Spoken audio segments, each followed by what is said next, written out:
மலரைத்தானே நான் பறித்தது, கைமுள்ளின் மீது ஏன் விழுந்தது?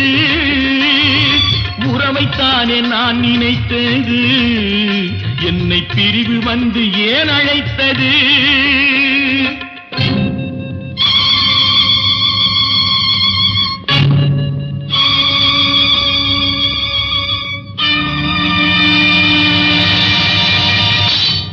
எழுதுங்கள் என் கல்லறையில் அவள் இரக்கமில்லாதவள் என்று, பாடுங்கள் என் கல்லறையில் இவன் பைத்தியக்காரன் என்று. கண்கள் தீட்டும் காதல் என்பது அது கண்ணில் நீரை வரவழைப்பது, பெண்கள் காட்டும் அன்பு என்பது நம்மை பித்தனாக்கி அலைய வைப்பது.